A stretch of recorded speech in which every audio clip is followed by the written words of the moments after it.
دوستو آپ نے اپنے بچپن میں ایسی کہانیاں ضرور سن رکھی ہوں گی جن میں کسی حسین شہزادی کو کوئی خوفناک جن یا دیو اغوا کر لے جاتا ہے۔ ایسی کہانیوں میں یہ ہوتا تھا کہ کسی بادشاہ کی شہزادی کو کوئی جن اغوا کر لیتا تھا اور کوہ کاف کی کسی پراسرار وادی کے تاریک محل میں لے جا کر قید کر دیتا تھا، اور پھر کوئی غریب شخص یا کوئی شہزادہ کوہ کاف جا کر اس شہزادی کو آزاد کروا کر واپس اس کے آبائی وطن لے آتا تھا۔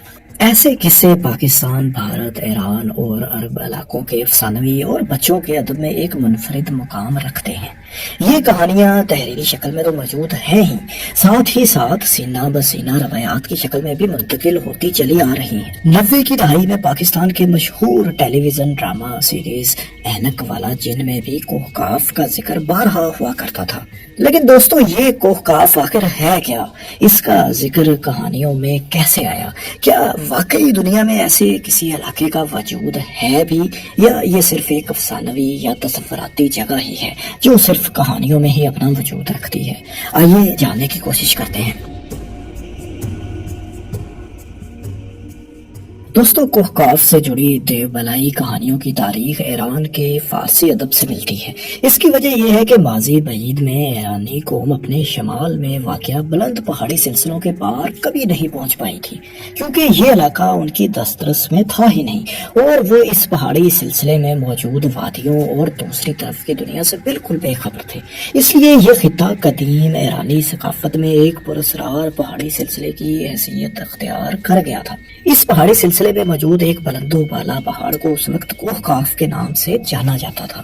ایرانیوں کے نزدیک یہ پہاڑ شاید دنیا کا بلند ترین پہاڑ تھا، اور اس کے دوسری طرف کی دنیا ان کے لیے نامعلوم تھی۔ لہٰذا ایرانی افسانہ نگاروں نے کوہ کاف اور اس بلند پہاڑی سلسلے سے متعلق بفوق الفطرت کہانیاں لکھنی شروع کر دیں، جو وقت کے ساتھ ساتھ زبان زد عام ہوتی چلی گئیں۔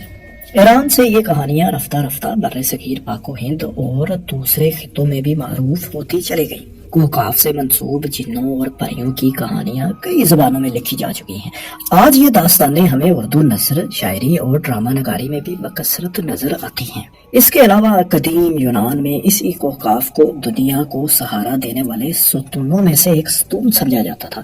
اسی طرح قدیم عربی روایات میں یہ کوہ کاف ایک پراسرار پہاڑ تھا جس سے زمین کے سب سے دور دراز مقام کے طور پر جانا جاتا تھا۔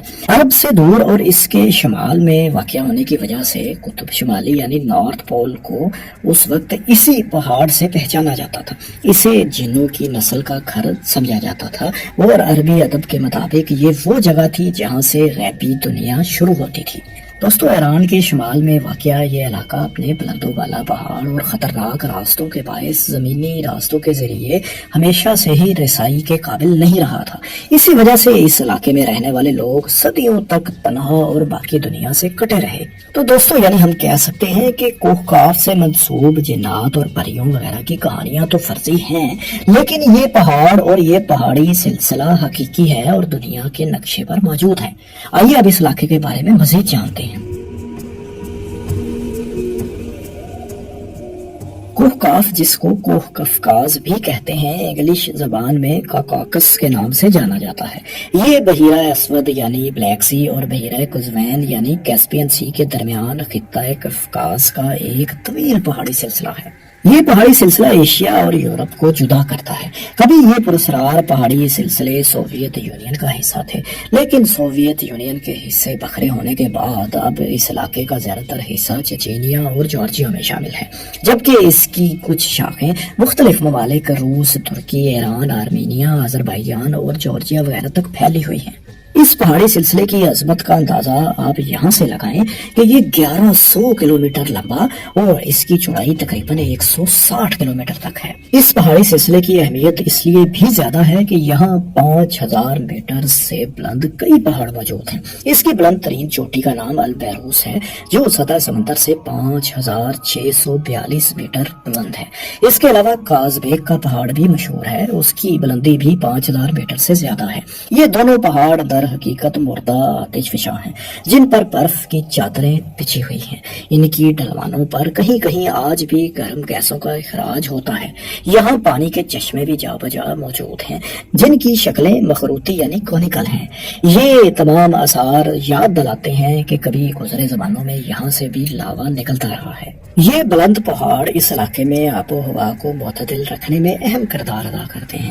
ان پہاڑوں کے باعث جنوب کی گرم ہوائیں یہاں تک نہیں پہنچ پاتی، جبکہ دوسری طرف انہی فلک بوس پہاڑوں کی وجہ سے شمال کی برفیلی ہواؤں کا گزر بھی ان علاقوں میں نہیں ہوتا۔ موسم سرما میں یہاں شدید ٹھنڈ نہیں پڑتی، جس کی وجہ سے نیچے وادیوں میں چاول بکثرت پیدا ہوتا ہے۔ چاول پیدا کرنے والی یہ وادیاں کرۂ ارض کے شمال کی جانب وہ آخری علاقے ہیں جہاں چاول کی کاشت ہو سکتی ہے۔ اس سے مزید شمال میں موسم کی سختیوں کے باعث کہیں بھی کرۂ ارض پر چاول پیدا نہیں ہوتا۔ کوکاف کے شمالی حصے میں کئی گلیشیئرز بھی ہیں۔ گرمیوں میں گلیشیئرز پگھلتے ہیں جن سے مقامی دریا تازہ پانیوں سے بھر جاتے ہیں۔ قفقاز کے پہاڑوں کی ماحولیاتی اہمیت بھی انتہائی اہم ہے۔ یہ علاقے پودوں اور جانوروں کی مختلف نایاب اقسام کا گھر ہیں جو دنیا میں اور کہیں نہیں پائے جاتے۔ دوستوں، اس خطے کی تاریخ قدیم اور انتہائی متاثر کن ہے۔ اس خطے میں ہزاروں سال پرانی انسانی آبادی کے ثبوت ملتے ہیں۔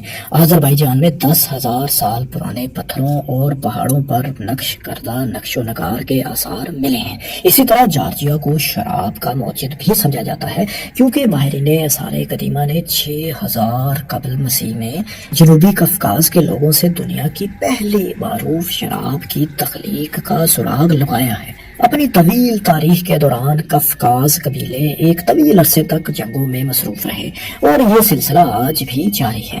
تاریخ میں جنوبی قفقاز اور شمالی قفقاز کے کچھ علاقے مختلف سلطنتوں کے کنٹرول میں رہے۔ ان میں رومن، بازنطینی، منگول، عثمانی اور ایرانی سلطنتیں شامل ہیں۔ سن 1800 کے بعد مختلف معاہدوں کے نتیجے میں ایران نے سرکاری طور پر اپنے کچھ علاقے جو اب داغستان، مشرقی جارجیا اور آذربائیجان اور آرمینیا میں آتے ہیں، روس کے حوالے کر دیے تھے۔ اس کے بعد بھی متعدد جنگوں کے ذریعے روس یا سوویت یونین نے بقیہ شمالی قفقاز کے علاقوں کو فتح کر کے بھی ان پر قبضہ کر لیا تھا۔ دوسری جنگ عظیم کے دوران بھی شمالی قفقاز شدید لڑائی کا مرکز بنا رہا۔ مزید آگے چلیں تو کولڈ وار کے اختتام پر سوویت یونین کے حصے بکھرے ہونے کے بعد آرمینیا، آذربائیجان اور جارجیا الگ ممالک کے طور پر وجود میں آ گئے۔ قفقاز کا کچھ علاقہ سوویت دور کے بعد علاقائی تنازعات میں بھی گھر گیا، جس کی وجہ سے اس علاقے میں کچھ غیر تسلیم شدہ ریاستیں بھی قائم ہو گئی تھیں۔ کوہکاف یا قفقاز میں تاریخی طور پر مختلف رنگ و نسل اور مذہب سے تعلق رکھنے والے لوگ آباد رہے ہیں۔ آج بھی اس خطے میں مسلمان، مشرقی آرتھوڈاکس اور آرمینیائی کرسچنز آباد ہیں اور اس خطے میں کم و بیش 50 کے قریب مختلف زبانیں بولی جاتی ہیں۔ اس خطے میں رہنے والے مختلف نسلوں اور برادریوں کے لوگوں کا اپنی زمین اور علاقے سے گہرا تعلق ہے اور ان کی منفرد ثقافتی روایات ان کی تاریخ اور قدرتی ماحول سے قریب تر ہیں۔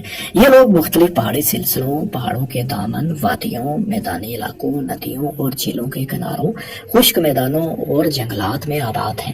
اس علاقے کی خوبصورتی اور پہاڑوں کی ہیبت اپنی مثال آپ ہیں، جس کے باعث اس خطے میں سیاحت ایک اہم صنعت ہے۔ ہر سال بہت سے سیاح اس علاقے کی ثقافتی اور تاریخی ورثے اور قدرتی خوبصورتی کی وجہ سے اس کی طرف راغب ہوتے ہیں۔ پہاڑ، جنگل، دریا اور جھیلوں سمیت خطے کے خوبصورت مناظر ہائیکنگ، اسکینگ، رافٹنگ، کوہ پیمائی اور دیگر سرگرمیوں کے وسیع مواقع فراہم کرتے ہیں۔ اس کے علاوہ تبلیسی، یریوان اور باکو شہر اس خطے کی تاریخ اور فن تعمیر کو تلاش کرنے میں دلچسپی رکھنے والے سیاحوں کے لیے مقبول ترین مقامات ہیں۔ ان شہروں اور ان کے آس پاس کے علاقوں میں بہت سے قرون وسطیٰ اور زمانہ قدیم کے قلعے، گرجا گھر اور مساجد وغیرہ بھی موجود ہیں۔ مختصراً یہ کہ قفقاز یا کوہکاف انتہائی خوبصورت جگہ ہے جہاں کے لوگ امن سے رہنا چاہتے ہیں اور اپنے بچوں کو خوشحال دیکھنا چاہتے ہیں، اور امید ہے دوستو آپ بھی اس علاقے کو ضرور وزٹ کرنا چاہتے ہوں گے۔ تو دوستو، کیسی لگی آپ کو کوہکاف کے بارے میں ہماری یہ ویڈیو؟